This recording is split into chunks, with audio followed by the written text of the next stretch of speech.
Hello, it's Mayor Jeff Schielke with my second report to the citizens of Batavia about our world with the coronavirus surrounding us.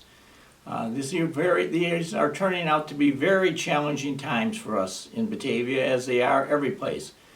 I have the opportunity to know a number of mayors in the Chicagoland area, and I was just recently talking to some of the mayors down in the southwest suburban area around Orland Park and Palos Hills, Palos Park, where I know some of those folks, and they're all telling me the situations they're dealing with, and it sounded like an identical run as the things that we have going in Batavia. Everybody seems to have the same questions and the same amount of concern and success and failures and whatever that's going on here. So as we all know, this is a very historic moment in the history of the United States of America and in the history of our town. We've never quite been here to deal with something of this magnitude before, and it's having some very dramatic impacts on life in our town as it is on all the neighboring communities.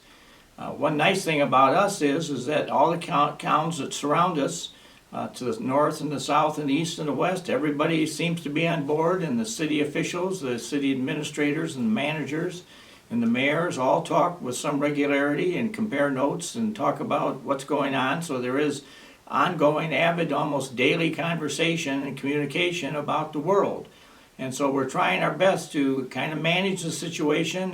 Some of this we have to kind of make it up as we go, because there's not been any experience or textbook written about what it is we're doing.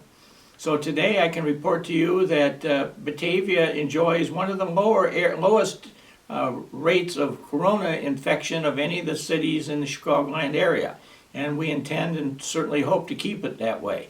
I give a lot of the credit to the outstanding way that the community has run itself for many years, the cleanliness and the attitude that we have, and the enforcement of codes, that we have not let things deteriorate in any way, and that as a result of that, we live in what I guess I would describe in several senses a very clean community.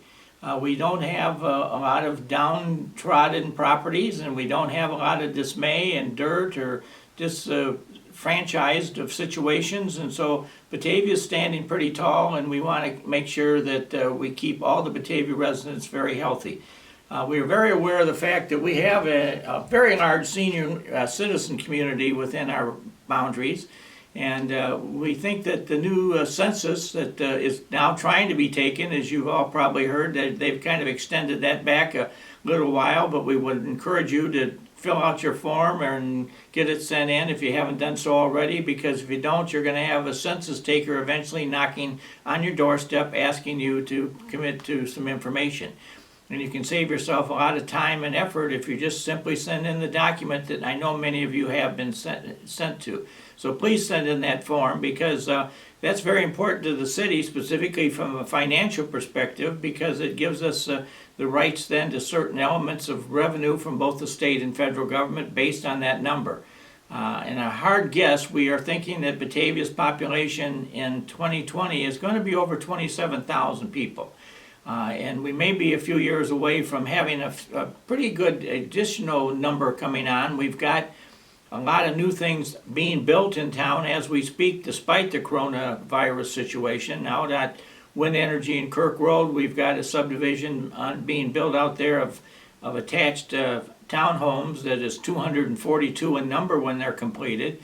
That'll certainly add to our population numbers. The Toll Brothers out at the Tanglewood subdivision are in the processes of kind of finishing up that one, and that's going to add about another 50 to 60 new homes to our town when that's done. And we've got discussions going on with some folks out on the Landmeyer farm, which is out off of McKee Street to the west of where Coles is.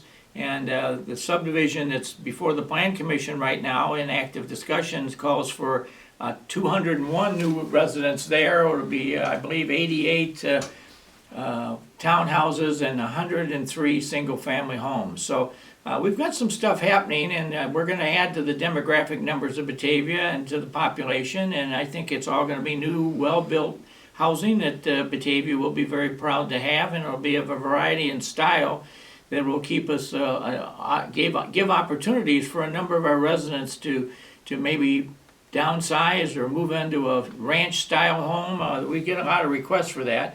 So we've got a lot of things going on.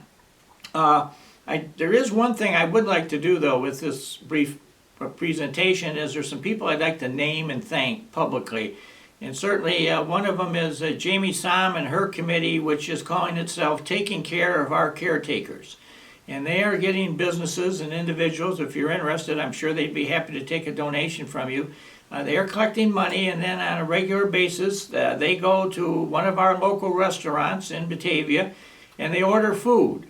And once they pay the full price for the food, and once they get the food, they take it to some organization that is one of the serious caretakers that's serving our community. And there's a wide variance of the type of people they're serving. Some days they'll come to the Batavia Police Department, other days they'll go to the Batavia Fire Department. One day they went out to Aldi's grocery warehouse out on Kirk Road and fed all the men and women that were working in the warehouse, because they are certainly people that are caretakers in the job that they do. So there's an endless list of these types of people, but I think that type of activity speaks to the spirit of Batavia and the commitment that so many of us have as we try to make this world an ongoing, fair, and comfortable place to live despite the corona issue. Another place that I think we have a high degree of appreciation for is the Batavia United Way Fund under Melinda Kintz's direction. And they have been a very strong leader in a variety of issues, but one of the things that Melinda helped bring to reality was the 211 call-in program that she got the Kane County government to partner with, and along with a number of other cities in Kane County. So that's now in activation. And because of the coronavirus, that experience there is just noted a 248% increase in its call volume, many of them with calls of concern and questions about the coronavirus. And in that 248% increase in 211 calls, I'm told that Batavia ranked 4th in the line of all those who are calling, so we contributed quite a bit to that number. And so I just wanted to pay tribute to Melinda and the United Way and Kane County government for their efforts to put this into practice, because we didn't have any idea that we would need such a service so quickly as we have with what's happened here recently. Another person I'd like to thank is Eileen Becerro, who is the director of the Interfaith Food Pantry and Clothes Closet down on South Shumway Avenue at Flynn Street. And that has been, I would describe that as a very dynamic organization in our community, because on almost a daily basis, they are providing food and in some instances clothing for families who are in need of it, seriously in need of it. And they have been breaking their backs down there, I say that figuratively, because they have really been bending over and moving a lot of groceries in and out, and lines are forming, and they've been helping. And so again, that's another, if you're looking for somebody to send a check of donation to, I would suggest the Batavia Interfaith Food Pantry on Flynn at Island Avenue, right joining our newly expanded water treatment plant that you can see quite visibly through the downtown area. That's where that's at, and that's where the folks go to pick up their groceries and their clothing, and we are just very, very proud of that organization. Another group that I want to pay some tribute to is the Batavia RSVP program, with under John Dillon's help, who's our retired water superintendent. They've been doing a lot of nice work and helping senior citizens get to doctor appointments or go to the grocery store or go to the drugstore for a prescription. Outstanding group of folks, and they're always in need of volunteers. So if you're looking for something to do, I would encourage you to call RSVP. They're available in information, and they can give you a number, and you can call and see if they have some volunteer activities that you could help. They need people with cars who could go to an address and pick somebody up and take them around. Two other organizations I want to name are the Batavia Chamber of Commerce under Margaret Perot and the Batavia Main Street program under Sherry Wilcox, because they have been strong partners of action and support in this whole corona thing. And specifically in their realm, they are working with the business community. And if there is a dark side to this whole story for Batavia, it is the impact that this disease and the orders that came out of Governor Pritzker's office about who could stay open and who couldn't. That has really been a very difficult situation to deal with.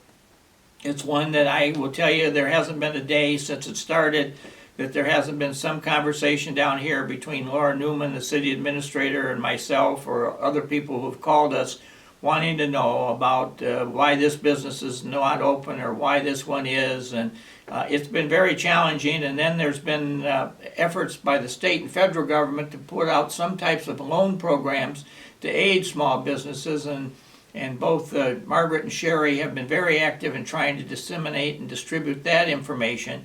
And so I'm just very, very impressed by their leadership in that and trying to keep Batavia businesses at the forefront of knowledge at a time when all of them truly need to have the knowledge.